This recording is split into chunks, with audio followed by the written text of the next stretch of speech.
Hello and welcome. I am SimUK, and in preparation for Microsoft Flight Simulator 20, this is my general aviation sim rig tour. So my rig right now consists of the Saitek Cessna ProFlight yoke, which is a vast improvement over the Logitech Flight Sim rig, which I owned back when it was called a Saitek. And unfortunately, I don't think you can buy the Cessna ProFlight yokes anymore. I also have a Saitek switch panel, a radio panel which is amazing for immersion, a multi-panel, a digital info display panel, 2 throttle quadrants, and the Cessna ProFlight rudder pedals, which are just excellent. My rig has been in the back of a cupboard for approximately 4 years, and it's fair to say that she accumulated some dust in that time. So much dust that I was genuinely concerned that some of the switches, sensors and panels might not work anymore. I decided a long time ago that I wanted to change my entire layout configuration, and as I was clearly going to have to completely strip down and clean her up, now seemed like the perfect time to do it. You see the additional panels on top of the yoke here? They actually flex when you press a button on them quite a lot, even when they're fully secured, to the point where they could potentially snap, or at least they feel like they could. So I desperately wanted to find a better way to secure them. I also wanted to have a more authentic layout for a Cessna cockpit. I was thinking of lowering the throttle quadrants to the right and placing the radio and multi-panels on top of them, also on the right hand side there. And I also wanted to try and get the switches located underneath the yoke somehow in order to better reflect a Cessna cockpit. So once I'd wiped down and cleaned everything up, I proceeded to unravel the very long cabling and detach each one of the panels, the throttles and the yoke.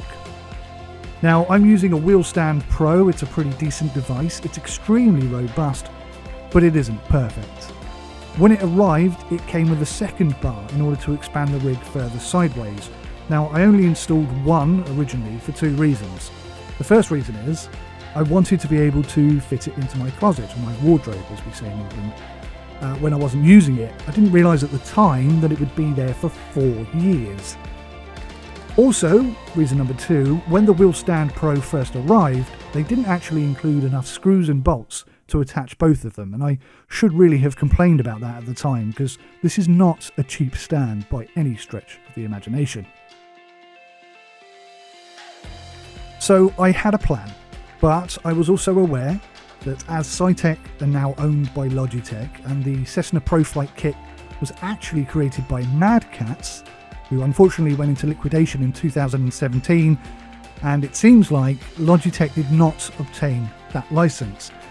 So as it is right now, and I have looked a bit, it seems like the Cessna ProFlight kit just isn't available to buy anymore, which is a massive shame, as it's considerably better than Logitech's ProFlight rig that they have at the moment. And I mean, it's better in every conceivable way.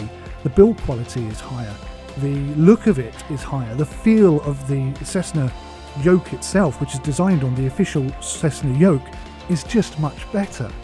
We have a full 180-degree rotation, just like in a real Cessna. The Logitech ProFlight has less than 90 degrees on it. And there's no dead zone on this at all, it's completely non-existent, whereas the ProFlight rig has a huge dead spot in it.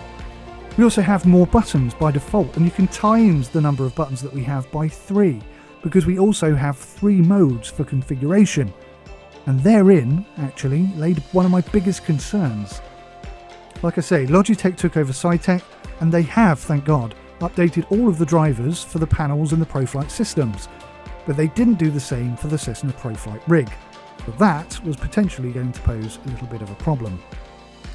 So the first thing I did was to rotate the yoke mount plate on the Wheelstand Pro, and I did that so that the yoke would be closer to me than the panels. Now I wasn't sure about this move, but actually it both looks and feels so much better having it this way round. It simply wasn't possible to lower the throttle quadrants and put the radio and multi-panel above them. Maybe one day I could build an attachment to achieve that goal, but for now it's just simply not an option, so I left the throttle quadrants as they were. Instead, I added the second arm to the left, which makes my rig much wider. It's definitely not going to fit in the wardrobe like this. So I placed the switches on the lower left hand side of the left hand arm, which is pretty much right where I wanted the switches to be, so I was really happy about that. And then I attached the radio panel to the top of that, which obviously isn't quite right, but actually it's worked out pretty well. Now the screws that I used to go through the top panel, then the arm, and finally into the bottom panel to sort of secure them all as a sandwich, they were at such an awkward angle it took me over an hour just to get these 2 screws attached. Quite simply, I'm never moving these again. And actually, now they're there, they are considerably solid. It's like using a proper panel. They don't budge or wiggle or anything. They are absolutely solid. The autopilot and the new info panel, which I bought about a year ago and haven't even taken out of the box until last week, they're going to sit on top of the yoke. And actually they work pretty well there. However, the loose flexi issue of the panel attachment was still a problem. Now, I had previously kept some polystyrene packaging specifically to secure the panel, and not only did it fit, but it worked. There is no flex in that at all now. I can press the button as hard as I like and it doesn't move a single millimetre. I cut a hole in the bottom of the polystyrene in order for the cable to come out, and I'll probably trim this up at a later date so that it fits even better and looks even nicer. But it has dramatically improved the feeling when I'm pressing the buttons. Although the info panel on the top, that still has the same problem, so I'll have to come up with a solution for that at some point. There are 8 different USB cables to power this entire rig, so wiring was going to be a huge issue. I found an old unpowered USB hub and I didn't expect it to work, but as the Cessna ProFlight yoke has a bespoke USB connection hub built into it, I was able to use one of those ports in order to add this USB hub, and then I plugged everything into that. So this meant that in order to connect all 8 devices, I just had one single USB cable. I connected it to the PC and it worked. Everything worked. I cannot tell you how chuffed I was that this all works. So my cabling now is absolutely gorgeous. Installation was made a lot easier thanks to Logitech having already updated all of the drivers for Windows 10, and they've updated the XP11 plugin and even the test software, which is essential for making the radio and multi-panel displays work. In addition to all that, I actually discovered that I personally had backed up the original installation files for the yoke, including the software. Now, perhaps I make this all sound much quicker and easier than it actually was, but it took me well over 11 hours to get this to the point where it was recognised and working in X-Plane 11. But the first time that it all lit up, man, I was ecstatic. And furthermore, all of the buttons and all of the switches and dials worked exactly how they were supposed to. I'll be honest, some of the switches were a bit funky the first time I flicked them, but once I got that dust off, once I got the crap out, they're working absolutely sweet as a nut. Now, I did decide to plug the multi-panel directly into a USB hub on my PC though. The reason for that is that this panel is the one with the most flashy lights and bright, in-your-facey kind of stuff on it. As such, it draws more power, and unfortunately, doing it the way through the hub, the display just was that little bit too dim for me to be able to see it in the daylight. At night, it would have worked fine, but just by unplugging that one cable and plugging that into my PC as well, it really lights up and it's really vibrant. So having 2 USB cables in order to plug in 8 devices, that's a fair trade as far as I'm concerned. So since I set it all up, I've spent a lot of hours testing, programming and setting up my rig.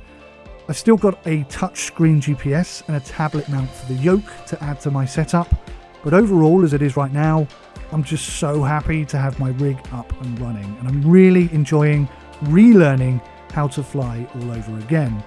I've still got one unresolved issue. The yoke seems to have some noise in it, and it's an odd issue because when I first install the yoke, there's no noise at all, but each time the noise creeps back in somehow. I'm loath to add a dead zone to it, but I am considering maybe upgrading it to a honeycomb A yoke as a replacement option, as it has all the necessary top screw holes in order to allow me to mount my multi-panel and info panel. It's the perfect progression, to be honest. I'm just not sure whether the dimensions of it will fit in my current rig. Something I'm going to look into in the future, perhaps. So, this is me. and I'm absolutely loving X-Plane 11.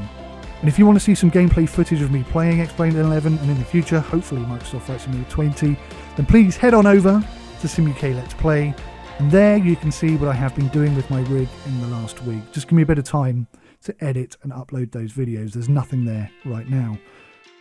I just hope that Microsoft Flight Simulator 20 supports my setup without too much difficulty. So thank you for watching my video today. Hopefully you found it interesting. Maybe it's a bit of inspiration for you for your own rig. So please tell me about your rig plans. What have you built? What are you going to build? And if you've got any suggestions for my rig or even for future videos, I would absolutely love to hear them. One video I am going to make is for my combat flight sim rig, which is totally different to this. Not one thing is going to feature in that setup, but that's definitely for another day because that's incredibly complex. But we'll get to that at some point. So guys, thank you so much for watching. Really appreciate it. Take care of yourselves. Until next time. How long have we got till Microsoft Flight Simulator 20 comes out? Another 2 weeks yet. Okay. So X-Plane 11 to the rescue. And X-Plane 11 is absolutely kicking ass. Thank you so much for watching, guys. Take care. Goodbye for now.